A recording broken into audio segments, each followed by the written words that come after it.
G'day Bomber fans. Well, as we know, sorry to remind you guys, but both of our main rucks are out for the season with injury. It's only round 7, so that is not ideal, but the AFL has planned for situations like this by bringing in the mid-season draft. So today I'm going to highlight the 7 ruck options that Essendon could potentially be looking at to replace Sam Draper and Nick Bryan for the season. Or maybe in some cases it's about growing new talent for the future. I've gone a few different ways here because the mid-season draft is a very flexible list management method. This is going to be very broad, very quick. I won't be lingering on any of these players. I'll talk about them more in time because there's quite a bit of time before the mid-season draft.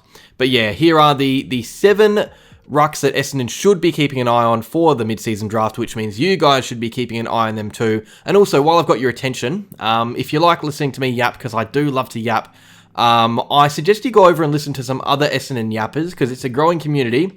2 channels to shout out today. One of them, Daniel's Essendon page. I'm sure you guys know this account already. It's just hit 1,000 subscribers over there, so well done, Daniel. He's absolutely churning out videos. I don't know how he does it. So go give him a follow. But also, one that's just started up last night, Bomber Banter. Fiona is going to be engaging with Essendon fans after games, before games. So hop over there for raw reactions from the fans.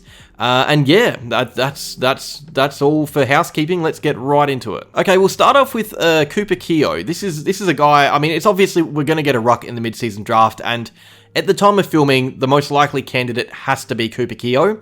He has been a star for Coburg in the VFL. I went back and watched a bit of his most recent game against Williamstown, and it was great. He was going up against Tom Downey, who was one of the best VFL rucks, and was probably getting the upper hand. That isn't rare. His performances this year have been fantastic. He killed Collingwood against Mason Ruck, 25 touches, 35 hitouts. He got torched a bit by Brayden Crossley, who I'm going to talk about as well. But I mean, he's doing plenty. It's his work outside the ruck that I really like. He's not only a great reader of the ball in the air, he's a great tap ruck, but he follows up his work, often wins his own clearances. He was actually linked to us before Draper injured his Achilles. I believe right after Bryan went down a few days later there, we were seeing articles about Keogh and fans talking about him more, and the name just coming up and up everywhere you see. I suggest you watch highlights or even a replay of a Coburg game when you have the time, because, I mean, this is probably the guy right now that we'll be looking at. It's clear from watching him that he's a ready-made ruck and that he can play AFL. Would he be any good? I mean, it's tough to say. It's always a bit tougher to say with rucks than other positions. But he's mature, he's a big body, he's probably the best choice of any ready-made ruck going around, so keep an eye on Cooper Keogh. And the second best choice would have to be Brayden Crossley from Southport. He's actually the only player in this video to have played in the AFL before, so we know he has experience. He's only played 10 games for the Suns, but he's been in an AFL system at least for a few years. And in January, he was actually training with the Western Bulldogs for a list spot. He actually played against Essendon in a practice match. He got worked over a bit by Nick Bryan and Sam Draper, which was tough. I think that was probably the nail in the coffin for the SSP audition. So maybe fitness is a question mark, but he's definitely big, he's strong, he's tough. He's that old school bully ruck. He isn't as athletic as Sam Draper, but he owns space. He's a very, very good state league ruck, one of the best. He gave Cooper Keogh a bath, as I said before. So it shows how good he is at that level, that he's giving someone as good as Cooper Keogh a bit of a bath. I think the main question mark is whether or not he's going to be able to go to a high level and still perform. That is what many will be wondering, especially after the Bulldogs turned him down this preseason. Having seen him go up against our rucks in the practice game, it's clear that he won't come in and improve anything. At least improve on them. But maybe he would be a solid depth option while we battle for the year with Goldie and the ruck. We don't have to keep him on the list for long.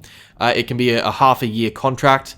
But I think it's definitely worth a shout. He's not old, he's 25, but he's also not young, he's experienced. So although there's not much development from here, it's a big body, a big, tough, strong body who's played AFL before.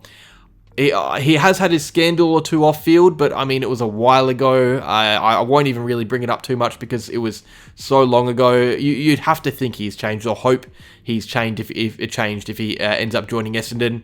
And look, he's clearly good enough for the AFL. Teams have been looking at him.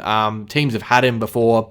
So yeah, Brayden Crossley is definitely a watch. And the last of the mature ready-made options before we talk youth, I've gone to WA, Matt Rose's territory. I kind of had to. I tried to find some good options there. There were some good young players, but Hamish Free is someone who intrigues me a bit. He's another older option. He's 26, turning 27 this year. And he's actually been on an AFL list before. He was picked up by North Melbourne after incredible waffle form in 2022. I think mid-season draft as well, or rookie draft. He was getting 50 or 60 hitouts a game back then. And although it's dropped to the 40s or lower, he's still someone who has AFL experience in the AFL landscape, despite not playing a game for North Melbourne. He was tough. I remember him he was pretty brutal against Nick Bryan in a game that we played last year, maybe even. I think it might have been last year. He kicked a ridiculous goal from the boundary. Look, I don't think he's a more realistic option than Crossley or Keogh. I just wanted to include some WA ready-made ruck because you can get them from any state.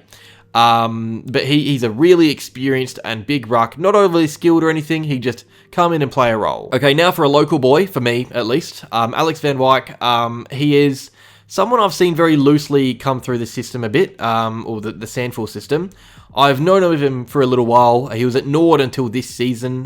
He had won back-to-back best and fairest for Nord's reserves team under Jade Rawlings, who's a very respected coach. He only moved to North Adelaide this year because they promised him senior footy in the actual Sandford. Because the bloke was dominating in the Rezzies. He was too good for that level. But since moving to the bigger league, the Sandford, he's been great. He actually, funnily enough, starred in his North Adelaide debut against Norwood, his old club, gathering 22 disposals, 31 hitouts, and 4 contested marks. 8 clearances too, by the way, which shows you how involved he is after a tap. He isn't just that stand and tap ruck. He's someone who works around the ground a fair bit too. He missed out on the draft in 2023 by a fair distance, but he's worked really hard to move up the state league levels to a point where list managers would surely be keeping an eye on him. He's still very young, same draft as Ethan Reid from Gold Coast, who's only 21.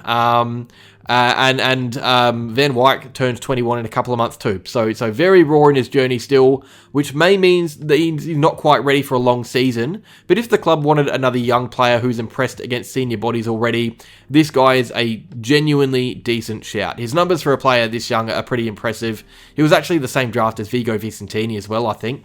And look, maybe it's a bit risky going for a younger player, especially the same age as Vigo. We don't know if he's going to fit into a different pacing in a different league in a different state. But look, is it the smart thing to do? Drafting him? Probably not, but I personally probably wouldn't complain. I think he looks like a real player for the future. Another young player from Victoria this time, because I know you guys want to hear about that. This one's really young, so I understand that this is probably not an option because it just doesn't make a lot of sense to be taking what is essentially a recent draftee in an injury crisis like this. But I've got to cover all bases and talk about the future a bit in these videos too, because we are obviously rebuilding. So Zac Harding, he's a big man for the Murray Bushrangers. I believe he's actually playing in the upcoming Young Guns game against Vic Metro this weekend. So he could be going up against Hussein and Adam Swade if they're playing. I think Swade's still got that injury. But Harding has become a very imposing figure in the last few months. He went from missing the draft to really dominating as an overager. His numbers have shot through the roof. He's a very important player in his team, acting as he's kind of a tap rock who can also sit behind the ball and be a bit of an interceptor in defense, which is cool. Very different to a few of these players. He's very young, very raw, 19 years of age, but I wouldn't be surprised if someone picks him up just to get the most out of him. Don't know if it'll be Essendon, but yeah, he's a good-looking young player. The last of the real young guys, but I mean, this one's probably worth it. Floyd Burmeister, you've probably heard the name. You might have even heard it on this channel. I spoke about him on the channel during the draft last year. He's someone I really liked. I rated him pretty highly. I was surprised he didn't get drafted. I did talk about him more as a key forward, and to be honest, he is more of a key forward. I'm cheating a bit here. He's barely rucking for the Rebels in the Talent League, but he can ruck with time. He's still growing. He only turns 19 next month. He's really impressing too. In fact, some are saying he's the #1 pick if the mid-season draft is to be today. He's just such a talent. I said this last year too. He's raw, but his ceiling is very high. He's very athletic. He went undrafted, but teams are now realising that maybe he should have been drafted. I think he's on an AFL list this time next month, or probably a bit later this next month. And yes, again, he's not technically a proper ruck. He's more of a key forward, but at almost 2 meters tall, this is someone who a club in a rebuilding phase like Essendon can mould and shape around into a new position possibly.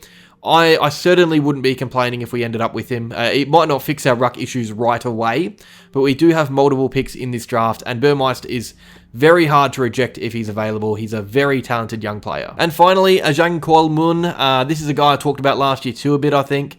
During the mid-season draft again. He was in contention to be picked up then and was ultimately not selected by any teams. But it looks like he's been good since. He plays for Port Melbourne, so we got a good look at him when Essendon lined up against him last Saturday. And to be fair, I thought Vigo Vicentini had the better of him, and that's rare though. Ajang is a very imposing ruck. He's a physical specimen. We saw it the other week. He just looks a lot bigger than Vigo. He just looks like a proper ruck and a proper athlete. You know how we've got, we look at some state league rucks, like Brayden Crossley, for example, who just stand under a ball and muscle out young developing kids. This is someone who's going to leap instead, and he has hops. His vertical testing last year was insane at the combine. I think it was either a record or the best for the year. One of those two. He was very good. And I think the issue with him last year was probably his match fitness and the rawness. He comes from a soccer background. He hasn't been playing footy as long as others. His match fitness there was a question mark there, but maybe he's reversed that in the last few months. And yeah, he's certainly a talented player and physically someone you would love in your corner. Not the best ready-made player, but a good project if we're looking to go down that road. He's 22 years young, so he's someone who's physically, already a bit developed, as we know, but also he's got plenty of time to hit his best. So very interesting player. He's definitely someone we should be keeping an eye on too. But that's that. Those were 7 rucks that the Essendon Bomb Rays could potentially be eyeing off in the upcoming mid-season draft. It's now just over a month away, May 28th, I believe.